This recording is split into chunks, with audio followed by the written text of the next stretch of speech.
ಇವತ್ತರಿಂದ ನಾವು ಸೈನ್ಸ್ ಅನ್ನ 1ನೇ ಕ್ಲಾಸ್ ಇಂದ ನೋಡೋಣ ಅಂತಂದ್ರ ನಿನ್ನೆ ಏನ್ ಮಾಡಿದ್ದೆ ಅಂತಂದ್ರ ಒಂದ ಡೆಮೋ ಆಗಿ ತಗೊಂಡಿದ್ದೆ ನಾನು.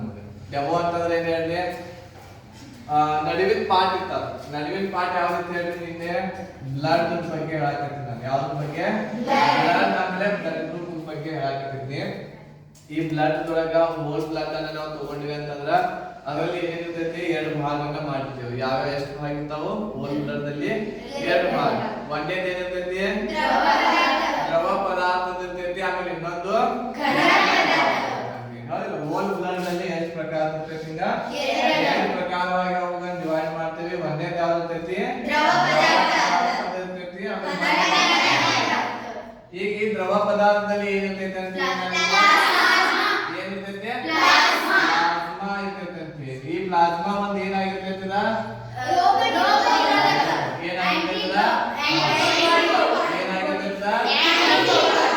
ಯಾವ ಬಾಡಿ?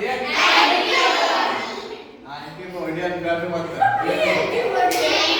ಆಂಟಿಬಾಡಿ ಆಗಿರ್ತೈತಿ. ರೋಗ ನಿರೋಧಕವಾಗಿದ್ದು ಏನಾಗ್ತದ? ಕೆಲಸ ಮಾಡ್ತದ ಅಂತ ಹೇಳಿ. ಇದು ನಮ್ಮ ಶರೀರದಲ್ಲಿ, ನಮ್ಮ ಬ್ಲಡ್ ದಲ್ಲಿ ಎಷ್ಟು ಪರ್ಸೆಂಟೇಜ್ ಇರ್ತೈತೆ ಅಂತ ಹೇಳಿದ್ದೆ? ದ್ರವ ಪದಾರ್ಥ ಇರ್ತೈತಿ. ಆಮೇಲೆ ಇದಷ್ಟು ಪರ್ಸೆಂಟೇಜ್ ಘನ ರೂಪದೊಳಗೆ ನಮ್ಮ ಬ್ಲಡ್ ದಲ್ಲಿ ಇರ್ತೈತೆ ಅಂತ ಹೇಳಿ.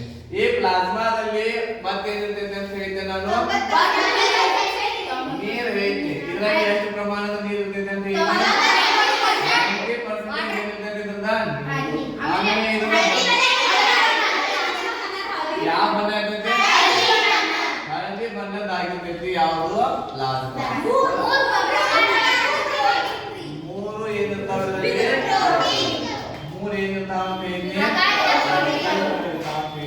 ಆ ಪ್ರೋಟೀನ್ ಹೆಸರು ಯಾವ್ದು?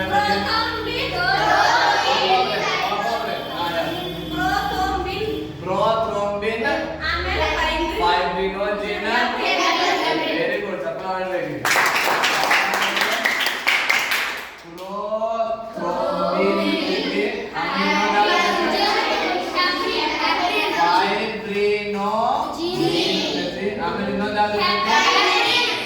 ಇವೆಲ್ಲ ಏನಿವ? ಇವು ಮೂರು ಏನಿವ? ಎಲ್ಲಿರ್ತಾವಿವ? ಈಗ ಇಲ್ಲಿ ಪ್ರೋಥ್ರೋಂಬಿನ್ ಮತ್ತು ಫೈಬ್ರಿನೋಜೆನ್ ಇದು ಏನ್ ಕೆಲಸ ಮಾಡಿದ್ರೆ ರಕ್ತವನ್ನ ಏನ್ ಮಾಡ್ತಿದ್ದು? ಗಡಸು ಮಾಡ್ತೈತೆ ಅಂತ ಹೇಳಿ ಹೇಳ್ತಾರೆ. ಹೌದಾ? ಆಮೇಲೆ ಮೆಂಬ್ರೇನ್ ಏನ್ ಮಾಡ್ತೈತೆ? ರಕ್ತವನ್ನ ಏನ್ ಮಾಡ್ತೈತೆ? ತೆರವು ಮಾಡ್ತೈತಿ ಅಂತ ಹೇಳಿ. ಹೌದಾ? ಇದಿಷ್ಟು ಹೇಳಿದ್ನಿ. ಇದಾದ್ಮೇಲೆ ಇಲ್ಲಿ ಘನ ರೂಪದೊಳಗೆ ಏನೇನು ಇರ್ತೈತೆ ರಕ್ತದಲ್ಲಿ ಅಂತ ಹೇಳ್ತೇನೆ ನಾನು ನಿಮಗ.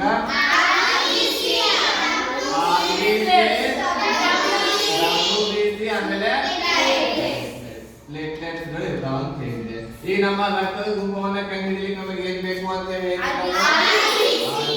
ಬೇಕು ಅಂತ ಹೇಳಿದೆ. ಹೌದಾ? ರಕ್ತದ ಗುಂಪನ್ನ ಕಂಡುಹಿಡಿಯಲಿಕ್ಕೆ ಈ ರಕ್ತದ ಗುಂಪುಗಳಿಗೆ ಬ್ಲಡ್ ಗ್ರೂಪ್ ಅಂತೇವೆ ಅಥವಾ ಮತ್ತೊಂದು ಏನಂತ ಹೇಳ್ತೇವೆ? ಬ್ಲಡ್ ಗ್ರೂಪ್ ಅಂತ ಏನು ಕರಿತೇವೆ ಅಥವಾ ಮತ್ತೇನಂತ ಕರಿತೇವೆ? ಅದನ್ನ RH ಫ್ಯಾಕ್ಟರ್ ಅಂತ ಇದೆ. ಇದಕ್ಕೆ ಏನಂತ ಕರಿತೇವೆ? ಬ್ಲಡ್ ಗ್ರೂಪ್ ಅಂತೇವೆ ಅಥವಾ ಇನ್ನೊಂದೇನೋ ಅಂತೇವೆ ಅಂತ ಹೇಳಿಲ್ಲ.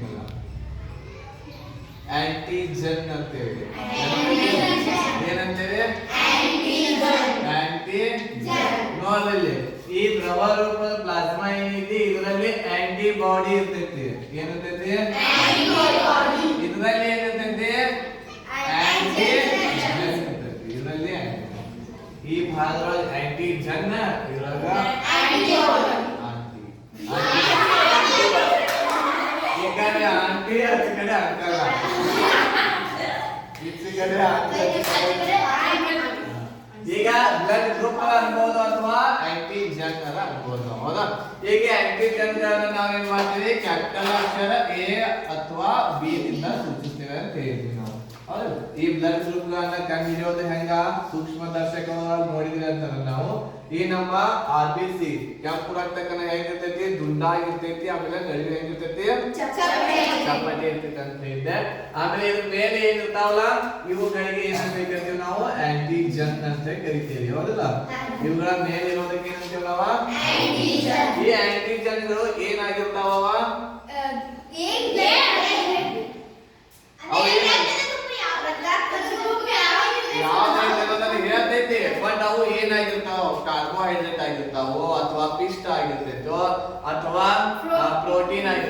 ಪ್ರೋಟೀನ್ ರೀ. ಏನಾಗಿರ್ತಾವ? ಪ್ರೋಟೀನ್. ಈ ಆಂಟಿಜನ್ಗಳು ಏನಾಗಿರ್ತಾವ? ಪ್ರೋಟೀನ್. ಪ್ರೋಟೀನ್ ಆಗಿರ್ತಾವ ಅಂತ ಹೇಳಿದ್ರು. ಈಗ ಈ ರೀತಿ ರಚನೆ ಇತ್ತು ಅಂತಂದ್ರೆ ಯಾವ ಬ್ಲಡ್ ಗ್ರೂಪ್?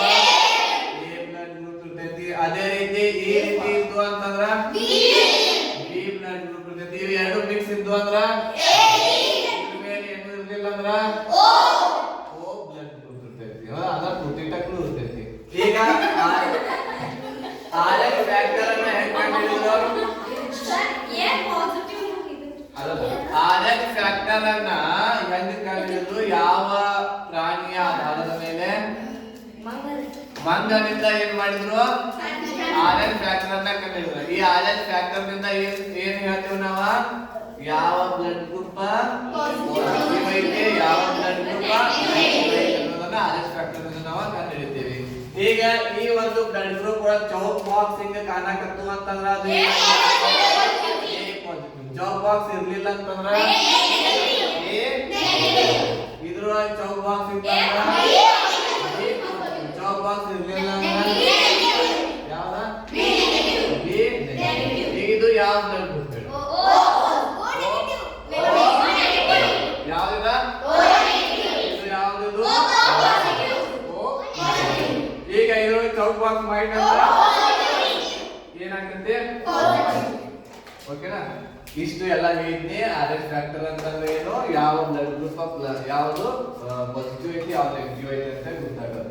ಇದಾದ್ಮೇಲೆ ಇನ್ನೊಂದು ಹೇಳಿದ್ನಿ ನಾನು, ತಂದೆ ತಾಯಿಯಲ್ಲಿ ಯಾವ ಬ್ಲಡ್ ಗ್ರೂಪ್ ಇದ್ರ ಮಕ್ಕಳಲ್ಲಿ ಯಾವ ಬ್ಲಡ್ ಗ್ರೂಪ್ ಬರ್ತೈತಿ ಅನ್ನೋದನ್ನ ಹೇಳಿದ್ನಾ?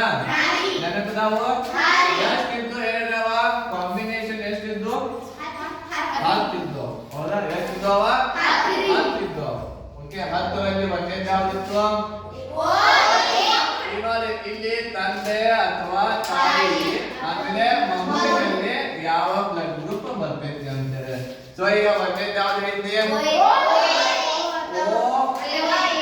ಓ ಮತ್ತು ಎ ಅಂತಂದ್ರ ತಂದೆ ಓ ಆಗಿರ್ಬಹುದು, ತಾಯಿ ಎ ಆಗಿರ್ಬಹುದು, ಅಥವಾ ತಾಯಿ ಓ ಆಗಿರ್ಬಹುದು, ತಂದೆ. ಸೊ ಈ ರೀತಿ ಇತ್ತು ಅಂತಂದ್ರೆ ಏನ್ ಬರ್ತೈತಿ? ಓ ಅಥವಾ ಎ ಬರ್ತೈತಿ. ಮಗುವಿನಲ್ಲಿ ಯಾವ ಬ್ಲಡ್ ಗ್ರೂಪ್ ಬರ್ತೈತಿ? ಅದೇ ರೀತಿ ಓ ಮಗುವಿನಲ್ಲಿ ಯಾವ ಬರ್ಬೋದು? ಅದೇ ರೀತಿ ಓ ಮತ್ತು ಎ ಬಿ ಇತ್ತಂದ್ರ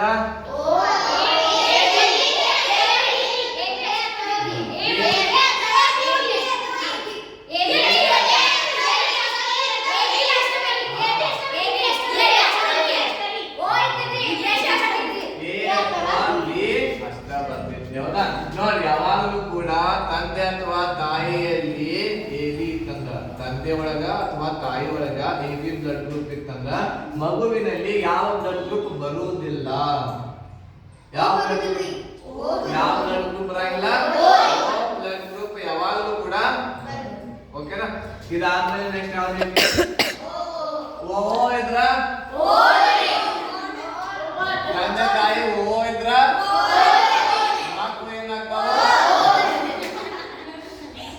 ಮಕ್ಕಳು ಕೂಡ ಏನಾಗ್ತಾವ? ಓನ ಆಗ್ತಾವ. ಓಕೆನಾ? ಇದಾದ್ಮೇಲೆ ಮತ್ತೆ ಯಾವ್ದು?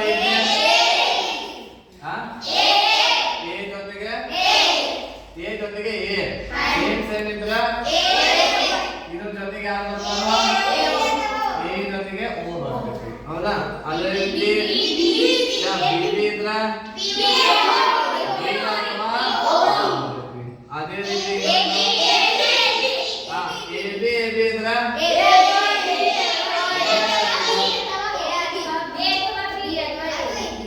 ನೋಡ್ರಿ, ಎ ಬಿ ಇತ್ತಂದ್ರ ಓ ಯಾವಾಗಲೂ ಓಕೆ, ಎ ಬಿ ಇತ್ತಂದ್ರ ಯಾವಾಗಲೂ ಓ ಬರಂಗಿಲ್ಲ. ಇದಾದ್ಮೇಲೆ ಯಾವ್ದಿತ್ತು? ಸೇಮ್ ಅಲ್ವಾ? ಇದಾದ್ಮೇಲೆ ಈ ಜೊತೆ ಯಾರು ಹೇಳು? ಎ ಮತ್ತು ಎ ಬಿ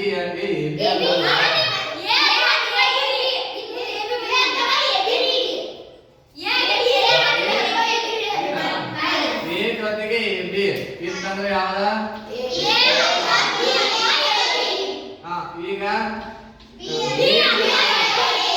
ಬಿ ಜೊತೆಗೆ ಎ ಬಿ ಅಲ್ಲ, ಇಲ್ಲೂ ಕೂಡ ಕೂಡ ಸೇಮ್ ಎ ಬಿ ಈಗ ಲಾಸ್ಟ್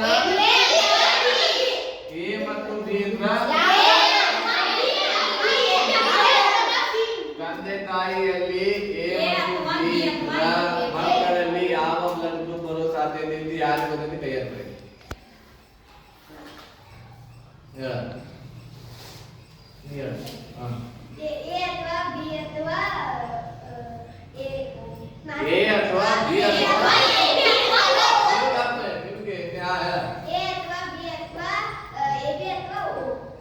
ಹೌದಾ ಅಂದ್ರೆ ಏನು ಎಲ್ಲಾ ಬ್ಲಡ್ ಗ್ರೂಪ್ ಬರುವಂತಹ ಸಾಧ್ಯತೆ ಯಾವ್ಯಾವ ಬರ್ತೈತಿ ನೋಡಿ. ತಂದೆ ಎ ತಾಯಿ ಬಿ ಇತ್ತಂದ್ರ ಎ ಯಾರ ಬರ್ತೈತಿ ಬಿ ಯಾರ ಬರ್ತೈತಿ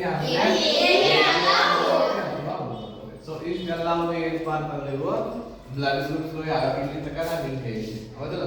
ಈಗ ಇವತ್ತು ಏನು ನೀನ್ ಹೇಳಿ ಇದು ಒಂದು ನಡುವಿನ ಟಾಪಿಕ್ ಇದೆ. ನಡುವಿನ ಅಂತ ಬಹುಶಃ 6ನೇ 7ನೇ ಪಾಠ ಇದೆ. ಸೈನ್ಸ್ ಅಲ್ಲಿ ನಾವು ಓದುವಂತಹ 6ನೇ 7ನೇ ಪಾಠ ಐತದ. ಆದ್ರೆ ಡೈರೆಕ್ಟ್ ನೀನು ಒಂದ್ಸಲ ಹೇಳಿ ನಿಮಗ ತಿಳಿತಿತ್ತು ಇಲ್ಲೋ ನೋಡಾಕ ಹೌದಾ. ನೀವು ದೊಡ್ಡ ಹುಡುಗರಿಗಿಂತ ಚಂದಾಗಿ ನಿಮ್ಗೆ ತಿಳಿಯಾಕತ್ತ. ಈಗ ನಾವು ಬೇರೆ ಕಡೆ ಕ್ಲಾಸ್ ಅದು ಹೇಳುವಾಗ ಅಲ್ಲೆಲ್ಲ ಡಿಗ್ರಿ ಮುಗಿಸಿದವ್ರ ಆಮೇಲೆ PUC ಮುಗಿಸಿದವ್ರ ಅವರೆಲ್ಲ ಹುಡುಗರ್ತಾವ. ಅವು ಕೇಳಿ ಏನು ಹೇಳಂಗಿಲ್ಲ. ಈಗ ನೀವು ಎಷ್ಟ ನೆನಪಿಟ್ಕೊಂಡು ಹೇಳಿಲ್ಲ ಅದು ನೆನಪಿಟ್ಕೊಳ್ಳಂಗಿಲ್ಲ. ನನಗೆ ಕರೆ ವಿಚಿತ್ರ ಆಗ ಅದಕ್ಕೆ ನಿಮ್ಗೆ ಪಾಠ ಹಾಕಿದ್ರು. ನೀವೊಂದು 4 ಅಕ್ಷರ ಕಲಿತಂದ್ರೆ ಹಿಂಗ ಈಗ ಏನ್ ಕಲಿಯಾಕತ್ತಲ್ಲ ಹಿಂಗ ಕಲ್ಕೊಂತ ಏನ್ ಮಾಡ್ಬೇಕು ನೆನಪಿನಾಗ ಇಟ್ಕೊಂತ ಹೋಗ್ಬೇಕು. ಮುಂದೆ ನಿಮಗೆ ಯಾವ್ದು ಕೋಚಿಂಗ್ ಅವಶ್ಯಕತೆ ಇರಂಗಿಲ್ಲ. ಏನ್ ಅವಶ್ಯಕತೆ ಇರಂಗಿಲ್ಲ. ಇಲ್ಲಿ ಚೆನ್ನಾಗಿ ಕಲ್ಕೊಂಡು ಹೋದ ಅಂತಂದ್ರೆ ಮುಂದೆ ಕೋಚಿಂಗ್ ಅಂತ ಅವಶ್ಯಕತೆ ಇರಂಗಿಲ್ಲ. ಇಲ್ಲಾಂದ್ರೆ ಈಗ ಏನ್ ಮಾಡ್ತಾರೆ ಹೇಳಿ, ಸೆಕೆಂಡ್ ಇಯರ್ ಆದ್ಮೇಲೆ ಆಮೇಲೆ ಡಿಗ್ರಿ ಆದ್ಮೇಲೆ ಏನ್ ಮಾಡ್ತಾರ ಅಕ್ಕಗಳು ಅಣ್ಣಗಳು ಧಾರವಾಡಕ್ಕೆ ಹೋದ್ನೋ ಅಲ್ಲಿ ಹೋದ್ನೋ ಬೆಂಗಳೂರಿಗೆ ಹೋದ್ನೋ ಕೋಚಿಂಗ್ ಹೋಗಿ ಅಲ್ಲಿ ಇರ್ತಾರು. ಅಲ್ಲಿ ಏನ್ ಮದ್ದು ತಿಳಿಯಂಗಿಲ್ಲ. ಅಲ್ಲಿ ಏನ್ ಕೋಚಿಂಗ್ನಾಗ ಏನ್ ಮಾಡ್ತಾರ ಬರೇ ಪಟ್ ಹೇಳ್ತಾರ. ಎಲ್ಲ ಪಟ್ ಹೇಳ್ತಾರು. ತಗೊಂಡ್ ಬರ್ಕೋರಿ ಅಂತ ಪಟ್ ಬರ್ಕೊಳೋದ ಮತ್ ಮನಿಗ್ ಬರೋದ. ತಲ್ಯಾಗ ಏನಿರಂಗಿಲ್ಲ ಅವ್ರ ತಲ್ಯಾಗ. ಅಲ್ಲಿ ಧಾರವಾಡ ಬೆಂಗಳೂರಿಗೆ ಹೋಗ್ತಾರೆ ಅದಕ್ಕಂತಂದ್ರ ಅವ್ರ ಬರ್ಕೊಂಡ್ ಬರಕ್ ಹೋಗ್ತಾರ. ಎದಕ್ ಹೋಗ್ತಾರ? ಬರ್ಕೊಂಡ್ ಬರಾಕ್ ಹೋಗ್ತಾರ. ಈಗ ನೋಡಿ ನಾ ಆಕ್ಚುಲಿ ನಿಮಗೆ ನಿನ್ನೆ ನೋಟ್ಸ್ ಬರ್ಸಿದ್ದಿಲ್ಲ. ಈಗ ಅಟ್ಟೆಲ್ಲ ರಿವಿಷನ್ ಮಾಡಿಲ್ಲ, ಅದು ಏನು ಬರ್ಸಿದ್ದಿಲ್ಲ ನಿಮ್ಗ. ಇಟ್ಟೆಲ್ಲ ನೀವು ಬರ್ಕೊಳಕ್ಕೂ ಹೇಳಿದಿಲ್ಲ ನಾನು. ಅಲ್ಲ ಬರ್ಕೊಳಕ್ಕೂ ಹೇಳಿದಿಲ್ಲ. ಅಟ್ಟೆಲ್ಲ ನೀವು ನೆನಪಿಟ್ಕೊಂಡೆ. ಅವ್ರಿಗೆ ಬರೆಸಿ ನೆನಪಿಟ್ಕೊಳಕಿಲ್ಲ. ಈಗ ಸ್ಟಾರ್ಟಿಂಗ್ ನಾನು ಈಗ ಏನೆಲ್ಲ ಹೇಳಿಲ್ಲ, ಬ್ಲಡ್ 2 ಪಾರ್ಟ್ಸ್ ಇರ್ತಾವು, ದ್ರವ ರೂಪ ಇರ್ತೈತೆ, ಹಿಂಗೆ ಎಲ್ಲ ಹೇಳಿಲ್ಲ. ಅದೆಲ್ಲ ಡಿಟೇಲ್ ಆಗಿ ಬರ್ಸಿರ್ತೇನೆ ಅವ್ರಿಗೆ. ದ್ರವ ಪದಾರ್ಥ ಎಂದರೆ ಪ್ಲಾಸ್ಮಾ ಇರುತ್ತದೆ. ಇದರಲ್ಲಿ 90% ನೀರು ಇರುತ್ತದೆ ಅಂತ ಬರ್ಸಿರ್ತೇನೆ. ಆಮೇಲೆ ಇದರ ಬಣ್ಣ ಹಳದಿ ಆಗಿರುತ್ತದೆ ಅಂತ ಬರ್ಸಿರ್ತೇನೆ. ಇದರಲ್ಲಿ 3 ಪ್ರಕಾರದ ಪ್ರೋಟೀನ್ ಇರ್ತಾವ ಅಂತ ಬರ್ಸಿರ್ತೇನೆ. ಹಿಂಗೆಲ್ಲ ಡಿಟೇಲ್ ಆಗಿ ಬರ್ಸಿರ್ತೇನೆ ಅವ್ರಿಗೆ. ಅಷ್ಟೆಲ್ಲ ಬರ್ಕೊಂಡು ನಾಳೆ ಕೇರ ಒಬ್ಬು ಅಂದ್ರೆ ಇದ್ರ ಅರ್ಥ ಏನು ಅಂತಂದ್ರೆ ಇಂಟ್ರೆಸ್ಟ್ ಪಟ್ಟವ್ರ ಕಲೆ ಹಾಕಿದ್ರು.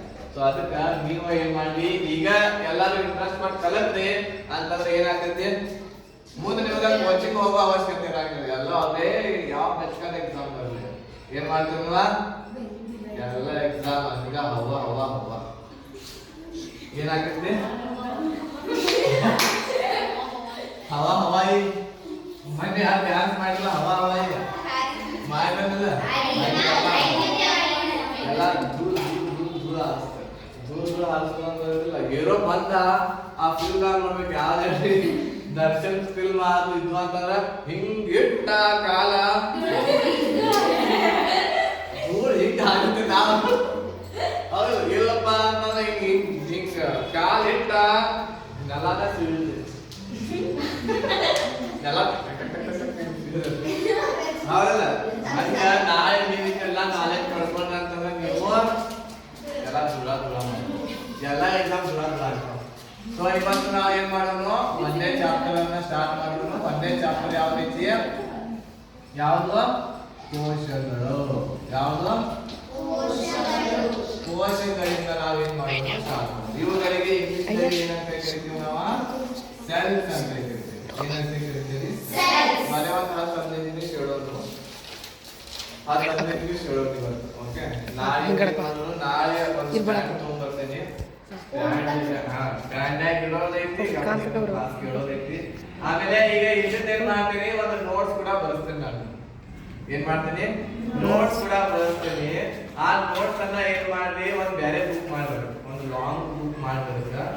ನಿಮಗೆ ಈಗ ಯೂಸ್ ಆಗಂಗಿಲ್ಲ, ಈಗ ಯೂಸ್ ಆಗಂಗಿಲ್ಲ. ಬಟ್ ಒಮ್ಮೆಗೊಮ್ಮೆ ಅಚಾನಕ್ ಆಗಿ ಯಾವ್ದಾದ್ರು ಕಾಂಪಿಟೇಟಿವ್ ಎಕ್ಸಾಮ್ ಮುಂದೆ ಬಂದ್ರೆ ಅವಾಗ ಯೂಸ್ ಆಗ್ತದೆ.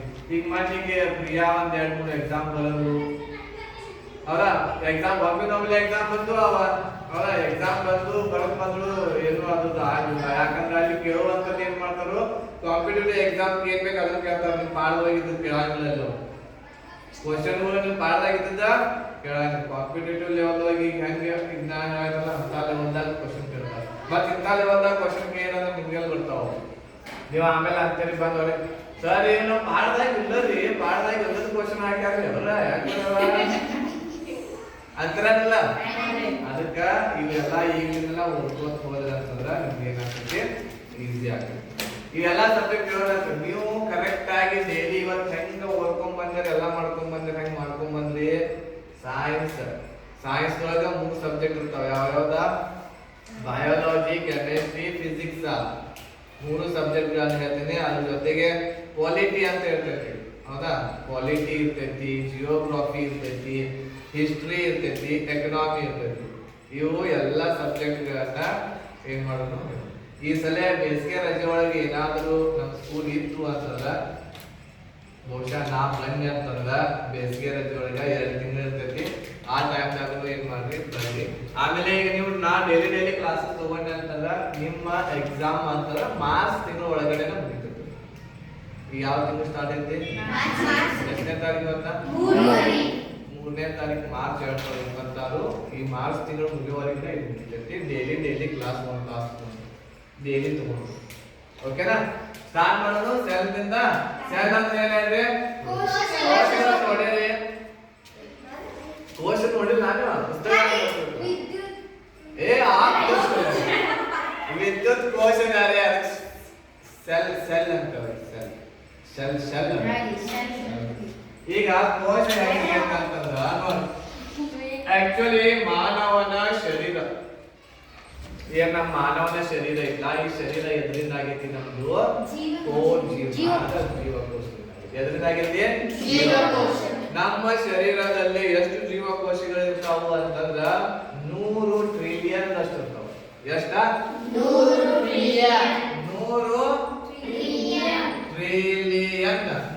ಟ್ರಿಲಿಯನ್ ಅಷ್ಟು ಏನಿರ್ತಾವ ಜೀವಕೋಶಗಳಿಂದ ಮಾನವನ ಶರೀರ ನಿರ್ಮಾಣ ಆಗೈತಿ, ಹೌದಾ? ನಿಮ್ಮ ಒಳಗೂ ಏನಿದಾವು ಜೀವಕೋಶಗಳು, ಎಲ್ಲರೊಳಗೂ ಏನಿದಾವು. ಯಾವ್ದಕ್ಕೆ ಜೀವ ಇರ್ತೈತಿ ಆ ಎಲ್ಲರೊಳಗೂ ಏನಿರ್ತಾವು ಕೋಶಗಳು ಇರ್ತಾವೆ. ಓಕೆನಾ? ಸೊ ಈ ಕೋಶಗಳನ್ನ ಮೊದಲನೇದಾಗಿ ಇದಕ್ಕೆ ಏನಂತ ಕರಿತೀವಿ ಅಂತ ನಾವು ವೈಜ್ಞಾನಿಕ ಭಾಷೆಯಲ್ಲಿ ಸೈಟೋ ಅಂತ ಕರಿತೀವಿ. ಕೋಶಗಳಿಗೆ ವೈಜ್ಞಾನಿಕ ಭಾಷೆಯಲ್ಲಿ ಏನಂತ ಕರಿತೀವಿ? ಸೈಟೋ. ಏನಂತ ಕರಿತೀವಿ? ಸೈಟೋ. ಆದ್ದರಿಂದ ಈ ಕೋಶಗಳ ಅಧ್ಯಯನಕ್ಕೆ ಸೈಟೋಲಜಿ ಅಂತೇವಿ. ಏನಂತೇವಿ? ಸೈಟೋಲಜಿ. 2 ಪಾಯಿಂಟ್ ಗೊತ್ತಲ್ವಾ? ಕೋಶಗಳಿಗೆ ವೈಜ್ಞಾನಿಕ ಭಾಷೆಯಲ್ಲಿ ಏನಂತೇವಿ? ಸೈಟೋ ಅಂತೇವಿ. ಆದ್ದರಿಂದ ಕೋಶಗಳ ಅಧ್ಯಯನಕ್ಕೆ ಏನಂತ ಕರಿತೀವಿ? ಸೈಟೋಲಜಿ. ಏನಂತೇವಿ? ಸೈಟೋಲಜಿ. ಈ ಕೋಶಗಳ ಪಿತಾಮಹ ಅಂತ ಯಾರನ್ನ ಕರಿತೀವಿ ನಾವು? ರಾಬರ್ಟ್. ಯಾರು? ರಾಬರ್ಟ್ ಯಾವ ಬುಕ್? ರಾಬರ್ಟ್ ಯಾವ ಬುಕ್? ಬುಕ್ ಅಂದ್ರೆ ಗೊತ್ತೈತಿಲ್ಲ ಏನ?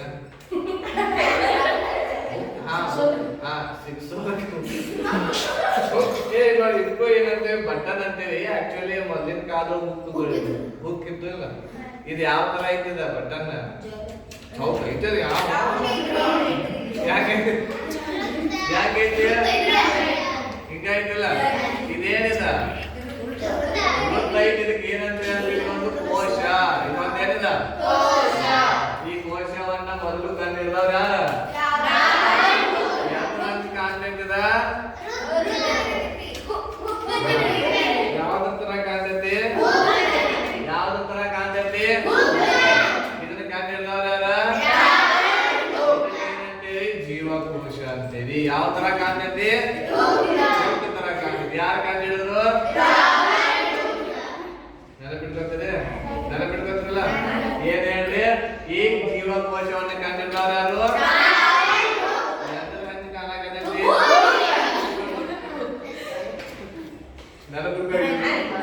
ಸೊ ಮೊದಲ ಏನ್ ಮಾಡಿದ್ರು ಯಾರು ಕಂಡಿಡಿದ್ರು ಆದ್ದರಿಂದ ಜೀವಕೋಶಗಳ ಪಿತಾಮಹ ಅಂತ ಯಾರನ್ನ ಕರಿತೀವಿ ನಾವು ರಾಬರ್ಟ್ ಅವರನ್ನ ಏನ್ ಮಾಡ್ತೀವಿ ನಾವು ಜೀವಕೋಶದ ಪಿತಾಮಹ ಅಥವಾ ಜೀವಕೋಶದ ಜನಕ ಅಂತ ಕೂಡ ಕರಿತೀವಿ ಏನಂತೇಳಿ ಜೀವಕೋಶದ ಲಕ್ಷ್ಮಿ ಹೋಗಮ್ಮ ಜೀವಕೋಶದ ಪಿತಾಮಹ ಯಾರು ರಾಬರ್ಟ್ ಮೊದಲು ಜೀವಕೋಶ ಕಂಡಿಡ್ದವ್ರು ಮೊದಲು ಜೀವಕೋಶದ ಜನಕ ಯಾರ ಎಲ್ಲದಕ್ಕೂ ಯಾರ ಹೀಗೆ ಜೀವಕೋಶಗಳಲ್ಲಿ ಏನು ಮತ್ತೊಂದು ಪ್ರಶ್ನೆ ಕೇಳ್ತಾರು ಅಂತಂದ್ರ ಅತಿ ದೊಡ್ಡ ಜೀವಕೋಶ ಯಾವುದು ಅಂತ ಕೇಳ್ತಾರೆ ಯಾವುದು ಅತಿ ದೊಡ್ಡ ಜೀವಕೋಶ ಗೊತ್ತೈತಿ ಯಾವ್ದು ಯಕೃತ ಅದೊಂದು ಗ್ರಂಥಿ ಅದು ಯಕೃತ ಲಿವರ್ ಈಗ ಅತಿ ದೊಡ್ಡ ಜೀವಕೋಶ ಕೇಳ್ತಾರೋ ಅತಿ ಚಿಕ್ಕ ಜೀವಕೋಶ ಕೇಳ್ತಾರ ಅತಿ ದೊಡ್ಡ ಜೀವಕೋಶ ಯಾವ್ದು ಅಂತ ಹೇಳಿ ಉಷ್ಟ್ರ ಪಕ್ಷಿಯ ಏನ ಉಷ್ಟ್ರ ಪಕ್ಷಿಯ ಜೀವಕೋಶ ಅಲ್ಲ ಉಷ್ಟ್ರ ಪಕ್ಷಿ ನೋಡಿರಿ ಬಹಳ ಜೋರಾಗಿ ಹಾರ್ತಿರ್ತ ನೋಡಿರಲ್ಲ ಬಹಳ ಜೋರಾಗಿ ಹಾರ್ತಿರ್ತದಲ್ಲ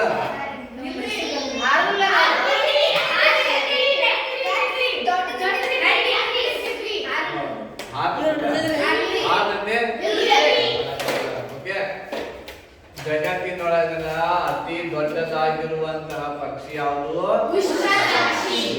ಅದೇನ ತತ್ತಿ ಐತಲ್ಲ ಯಜ್ಞ ಅದು ಏನು ಅಂತಂದ್ರ ಅತಿ ದೊಡ್ಡದಾಗಿರುವಂತಹ ಕೋಶ ಜೀವಕೋಶ ಅತಿ ದೊಡ್ಡ ಜೀವಕೋಶ ಯಾವುದು ಅಂತ ಹೇಳಿದ್ರೆ ಉಷ್ಣ ಪಕ್ಷಿಯ ಇದರ ತೂಕ 1.5 kg ಇರ್ತೈತಿ ಮೊಟ್ಟೆ ತೂಕ ಇರ್ತೈತಿ 1.5 kg ಇಷ್ಟು ದೊಡ್ಡದಿರ್ತೈತಿ ಹೌದಾ ಆಮೇಲೆ ಉಷ್ಟ್ರ ಪಕ್ಷಿ ಏನೈತಲ್ಲ ಉಷ್ಟ್ರ ಪಕ್ಷಿ ಇದ್ದದ್ದು ಏನ್ ಮಾಡ್ತೈತಿ ಅಂತಂದ್ರ ಒಬ್ಬ ಮನುಷ್ಯನ ತೂಕವನ್ನ ಹೊತ್ಕೊಂಡ 60-70 ಸ್ಪೀಡ್ನಾಗ ಓಡ್ತೈತಿ ಎಷ್ಟು ಸ್ಪೀಡ್ನಾಗ 60ರಿಂದ 70 ಸ್ಪೀಡ್ನಾಗ ಓಡುವಂತ ಶಕ್ತಿ ಉಷ್ಟ್ರ ಪಕ್ಷಿಗೆ ಇರ್ತೈತಿ ಒಬ್ಬ ಮನುಷ್ಯ ಮ್ಯಾಗ ನಿಲ್ಸ್ಕೊಂಡ ಅಷ್ಟ ಏನೈತಿ ಶಕ್ತಿಶಾಲಿ ಇರುವಂತಹ ಪಕ್ಷಿ ಉಷ್ಟ್ರ ಪಕ್ಷಿ ಇದು ಅತಿ ದೊಡ್ಡದಾಗಿರುವಂತಹ ಪಕ್ಷಿ ಆಗಿರ್ತೈತಿ ಇದರ ಮೊಟ್ಟೆನೂ ದೊಡ್ಡದಿರ್ತೈತಿ 1.5 kg ಆಗಿರ್ತೈತಿ ಎಕ್ಸಾಮ್ ನಲ್ಲಿ ಅತಿ ದೊಡ್ಡದಾಗಿರುವಂತಹ ಕೋಶ ಯಾವುದು ಅಂತ ಕೇಳಿದ್ರೆ ಯಾವುದು ಉಷ್ಟ್ರ ಪಕ್ಷಿಯ ಮೊಟ್ಟೆ ಆಗಿದೆ ಅತಿ ಚಿಕ್ಕದಾಗಿರುವಂತಹ ಜೀವಕೋಶ ಕೇಳಿದ್ರೆ ಯಾವುದು ಮೈಕೋಪ್ಲಾಸ್ಮಾ ಅಂತ ಏನಂತೇಳಿ ಮೈಕೋಪ್ಲಾಸ್ಮಾ ಓಕೆ ಅತಿ ಚಿಕ್ಕ ಜೀವಕೋಶ ಹೇಳ್ರಿ ಎಲ್ಲರೂ ಅತಿ ಚಿಕ್ಕ ಜೀವಕೋಶ ಮೈಕೋಪ್ಲಾಸ್ಮಾ ಜೀವಕೋಶದ ಪಿತಾಮಹ ಜೀವಕೋಶದ ಜನಕ ಜೀವಕೋಶ ಮೊದಲು ಕಂಡುಹಿಡಿದವರ ಅತಿ ದೊಡ್ಡ ಜೀವಕೋಶ ಅತಿ ಚಿಕ್ಕ ಜೀವಕೋಶ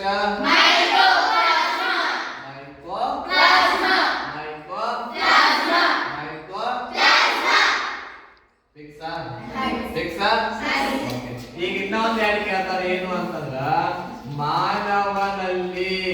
ಮಾನವನಲ್ಲಿ ಅತಿ ದೊಡ್ಡ ಜೀವಕೋಶ ಯಾವುದು ಕೇಳ್ತಾರೆ ಮಾನವನಲ್ಲಿ ಅತಿ ದೊಡ್ಡ ಜೀವಕೋಶ ಯಾವುದು ಅಂತ ಕೇಳಿದ್ರ ಸ್ತ್ರೀ ಅಂಡಾಣು ಅಂತೇವೆ ಏನಂತೇವೆ ಸ್ತ್ರೀ ಅಂಡಾಣು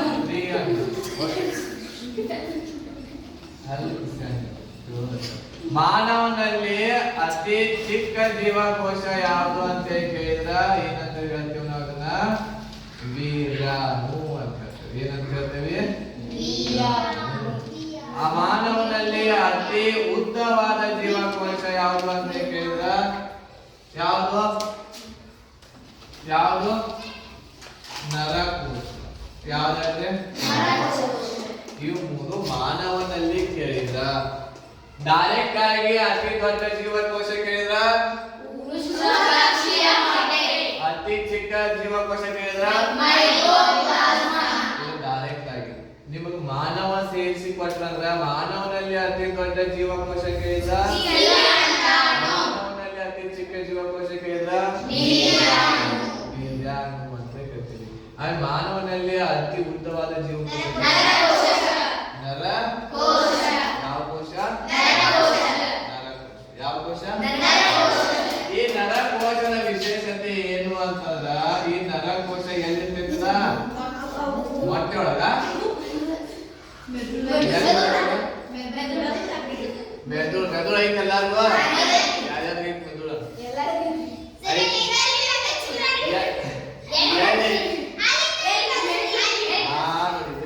ನೋಡು ಹುಡುಗಿಯರಿಗೆ ಎಲ್ಲಿ ಮೆದುಳು ಇರ್ತೈತೆ.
ಮೆದುಳು ಎಲ್ಲಿ ಐತೆ ಅಂದ ತಕ್ಷಣ ಫಟ್ ನ ಹೇಳಬೇಕು. ನೀವು ವಿಚಾರ ಮಾಡಿ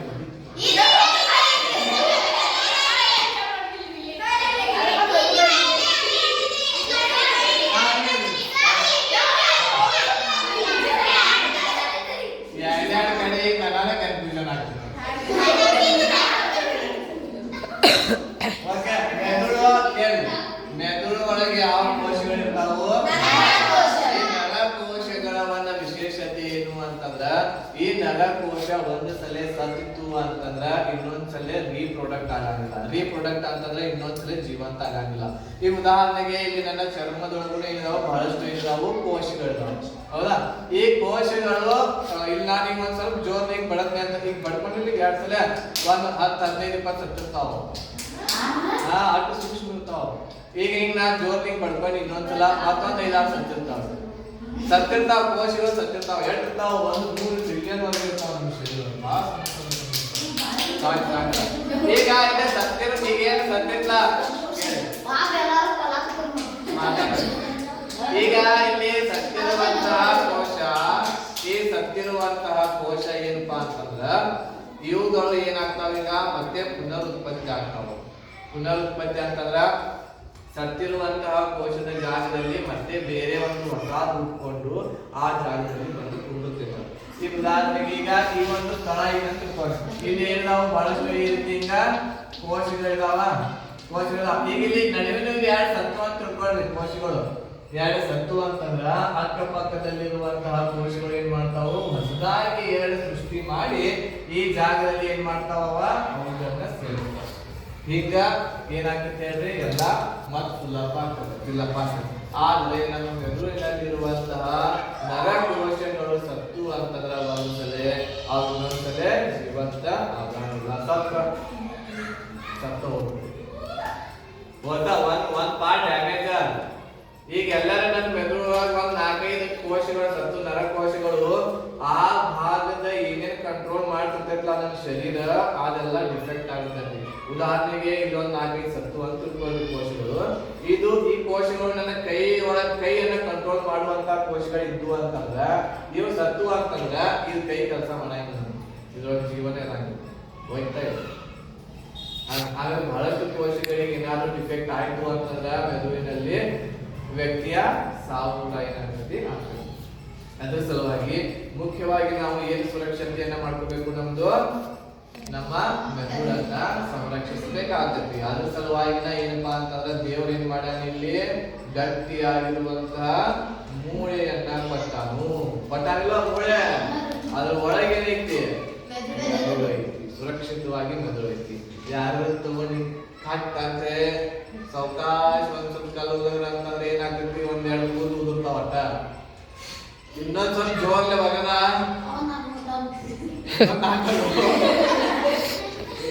ಜೋರ್ಲೆ ಬಗದ ಏನಾಗ್ತೈತಿ, ಇಲ್ಲಿ ಮೇಲೆ ಚರ್ಮ ಏನಾಗ್ತೈತಿ ಒಂದ್ ಸ್ವಲ್ಪ ರಕ್ತ ಬರ್ತೈತಿ. ಇನ್ನೊಂದ್ ಸ್ವಲ್ಪ ಜೋರ್ಲೆ ಬಗದ ಅದ್ರ ಒಳಗ್ ಮೂಳೆ ಇರ್ತೈತಿ, ಮೂಳೆ ಟಾಳ ಅಂತೈತಿ. ಇನ್ನೊಂದ್ ಸ್ವಲ್ಪ ಜೋರ್ಲೆ ಬಗದ ಎಲ್ಲಿ ಹೋಗ್ತೈತದ,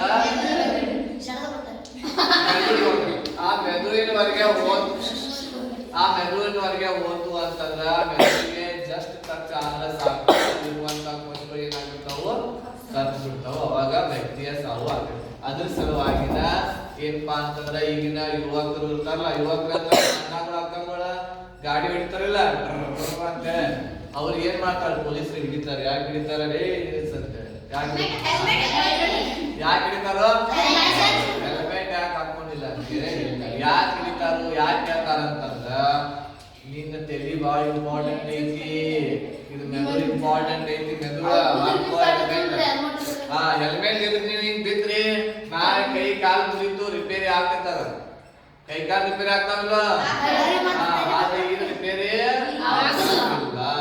ಅದ್ರ ಸಲುವಾಗಿ ಹೆಲ್ಮೆಟ್ ಹಾಕೊಂಡು ಹೋಗಪ್ಪ ಅಂತ ಹೇಳ್ತಾರ ಅವ್ರು. ಯಾರ ಪೊಲೀಸರು ಹಿಡಿತಾರಲ್ಲ, ಹೆಲ್ಮೆಟ್ ಇಲ್ಲ 500 ರೂಪಾಯಿ ಏನ್ ಮಾಡ್ತಾರೋ ದಂಡ ಹಾಕ್ತಾರ. ಯಾರಿಗೋಸ್ಕರ ಹೇಳ್ತಾರ ಅವ್ರು. ಆದ್ರೆ ಇವತ್ತಿನ ಈಗಿನ ಯುವಕರಿಗೆ ಏನ್ ಇಷ್ಟ ಐತಿ, ಕೂದಲ ಹಾರಾಡಬೇಕು. ಈಗ ಹೊಂಡ್ರು ಅದ ಕೂದಲ ಡೆಕ್ಕ ಹುಡುಗಿಯರು ಅಂತ ಸ್ಕೂಟಿ ಮ್ಯಾಗ ಹಿಂಗ್ ಕುಂತಿರ್ತಾರು ಅಂತ ಹಾಲು ಹಿಂಗ್ ಕೂದಲ ಬಿಡಿರ್ತಾರು, ಬಿಟ್ಟಿರ್ತಾರಲ್ಲ ನೋಡಿರಲ್ಲ, ಹಿಂಗ್ ಕೂದಲ ಬಿಟ್ಟಿರ್ತಾರಲ್ಲ ಹಿಂಗ್ ಟಗ್ ಟಗ್ ಟಗ್ ಹಿಂಗ್ ಹಾರ್ಬೇಕು ಅವ್ರು. ಹಿಂಗ್ ಹೋಗ್ತಿರ್ತಾರು, ಗಾಳಿ ಏನಾಗ್ಬೇಕವ ಅಂದ್ರೆ ಏನು ಅಂತಂದ್ರ ಒಂದ್ 4 ಮಿನಿಟ್ ನೋಡ್ಬೇಕಲ್ಲ. ಆಮೇಲೆ ಏನ್ ಮಾಡ್ತಾರೋ, ಯಾವ್ದೋ ಇಬ್ರು ಹುಡುಗಿಯರ್ ಬರ್ತಿದ್ರು ಅಂತಂದ್ರ ಈ ಹುಡುಗರ್ಗ ಹಂಗ ಸ್ಲೋ ಹೋಗ್ತಿರ್ತಾವ. ಹುಡುಗಿಯರ್ ನೋಡ್ರು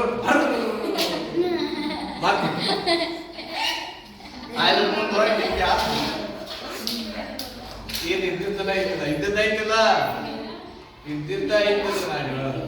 ಕರೆಕ್ಟ್ ಐತಿಲ್ಲ ವಿಜಯಲಕ್ಷ್ಮಿ. ಈಗ ನಗಾಕತ್ತ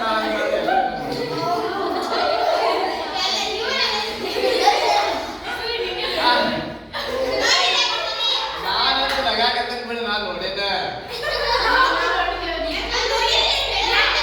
ಅವ್ರು ಮಾಡಿದಾರ್ರಿ, ಅವ್ರು ಮಾಡಿದಾರ.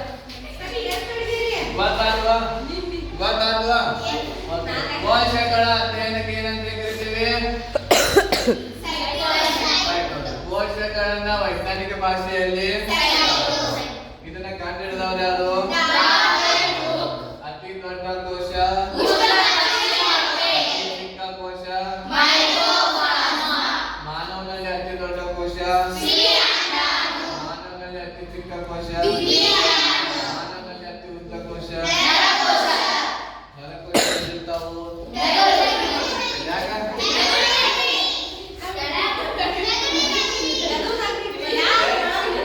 ಇದೆಲ್ಲ ಪಕ್ಕಾದು ಅಳಿಸ್ಲಿ ಕೇಳ್ತೀನಿ ಕ್ವಶನ್. ಇದು ಇನ್ನು 1.2 3 4 5 6 7 8 ಪಾಯಿಂಟ್ ಅದಾವ್ರೆ. 8 ಪಾಯಿಂಟ್ ಎಲ್ಲಿ ಕೊಡ್ಬೇಕ್ರೆ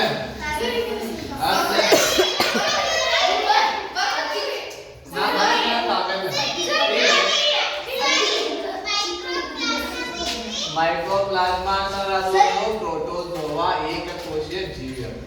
ಅದು ನಾಮ್ ಪ್ರೋಟೋಜೋವಾ ಇರಲ್ಲ, ಅನಿಮಲ್ ತರ ಇರಲ್ಲ. ಅನಿಮಲ್ ನೋಡಿಲ್ಲ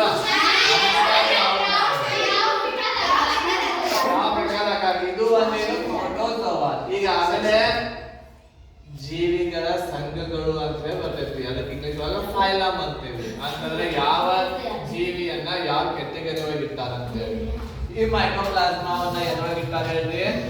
ಪ್ರೋಟೋಜೋವಾ ಒಳಗೆ ಇಟ್ಟಾರೆ. ಪ್ರೋಟೋಜೋವಾ ಅಂತಂದ್ರೆ ಏಕಕೋಶೀಯ ಜೀವಿ. ಒಂದು ಕೋಶ ಇರ್ತೈತಿ. ಎರಡು ಇರ್ತೈತಿ? ಒಂದು ಕೋಶ ಇರ್ತೈತಿ. ಅದನ್ನ ಏಕಕೋಶೀಯ ಜೀವಿ ಇರ್ತೀವಿ. ನಮ್ಮಲ್ಲಿ ಎಷ್ಟು ಕೋಶ ಇದಾವ? 100 ಟ್ರಿಲಿಯನ್ಗಿಂತಲೂ ನಮ್ಮಲ್ಲಿ ಎಷ್ಟಾವ? ಏಕಕೋಶೀಯ ಜೀವಿ ಎಷ್ಟು ಕೋಶ ಇರ್ತಾವ? ಅಮೀಬಾದ್ರೊಳಗೆ ಎಷ್ಟು ಇರ್ತೈತಿ ಕೋಶ? ಈಗ ಆಮೇಲೆ ಹೇಳ್ತಾರೆ ಇದ ಒಂದು ಕೋಶದ ಚಿತ್ರ ಆಯ್ತಲ್ಲ, ಅದು ಒಂದ ಏನು ಕೋಶ ಅದ ಒಂದ ಅಮೀಬಾನ, ಅದ ಒಂದ ಮೈಕ್ರೋಪ್ಲಾಸ್ಮಾನ.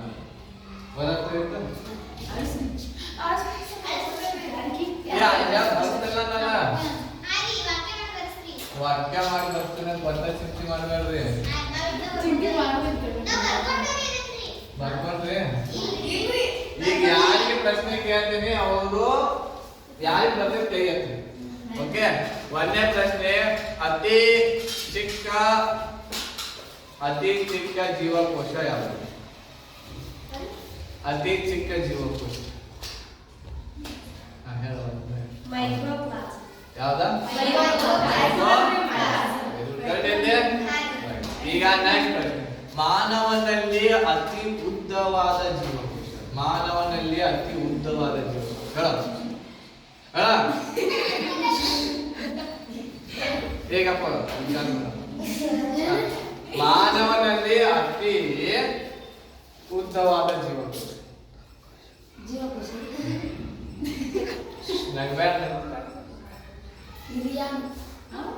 ಅದಕ್ಕೆ ಒಂದು ಸ್ವಲ್ಪ ಕೇಳಪ್ಪ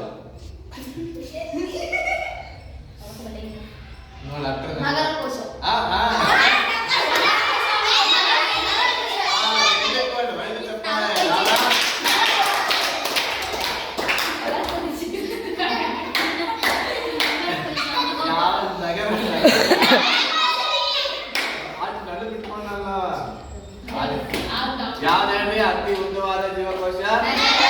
ನರಕೋಶ. ಇನ್ನ ಪ್ರಶ್ನೆ ನೋಡಿ, ನರಕೋಶ ಒಂದ್ ಸಲ ಸತ್ತಿತ್ತು ಅಂತಂದ್ರ ಇನ್ನೊಂದ್ ಸಲ ರೀಪ್ರೊಡಕ್ಟ್ ಮಾಡಕ್ ಬರುತ್ತೋ ಅಥವಾ ಇಲ್ಲೋ? ಬರುತ್ತೋ ಅಥವಾ ಇಲ್ಲೋ? ಹೇಳ ಖುಷಿ ಪಾಟೀಲ್. ಇಲ್ಲ? ಇನ್ನೊಂದ್ ಪ್ರಶ್ನೆ, ಅತಿ ದೊಡ್ಡದಾದ ಜೀವಕೋಶ ಯಾವ್ದು? ಅತಿ ದೊಡ್ಡ ಜೀವಕೋಶ ಯಾವುದು?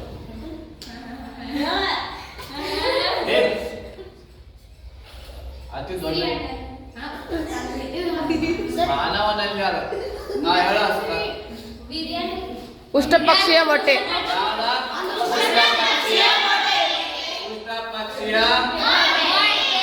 ಉಷ್ಟ್ರಪಕ್ಷಿಯ ಮೊಟ್ಟೆ ಸುಮಾರು ಎಷ್ಟು ಕೆಜಿ ಇರುತ್ತದೆ? ಹೇಳ. 1.5 ಎಷ್ಟು? ಮಾನವನಲ್ಲಿ ಅತಿ ಚಿಕ್ಕದಾದ ಜೀವಕೋಶ. ಮಾನವನಲ್ಲಿ ಅತಿ ಚಿಕ್ಕದಾದ ಜೀವಕೋಶ ಯಾವ್ದಾ?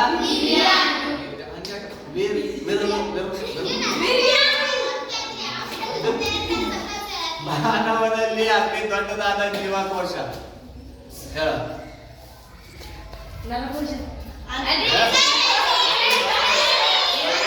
ಜೀವಕೋಶ ಮಾನವನಲ್ಲಿ ಅತಿ ದೊಡ್ಡ ಜೀವಕೋಶ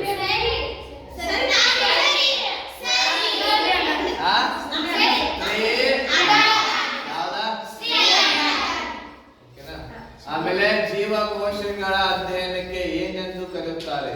ಜೀವಕೋಶಗಳ ಯಾವ್ದಾ? ಸೈಟೋಲಾಜಿ. ಜೀವಕೋಶಗಳನ್ನ ವೈಜ್ಞಾನಿಕ ಭಾಷೆಯಲ್ಲಿ ಏನಂತ ಕರಿತೇವೆ? ಏನಂತೇವೆ? ಆ ಪದದಿಂದ ಏನು ಬಂತು? ಸೈಟೋಲಾಜಿ.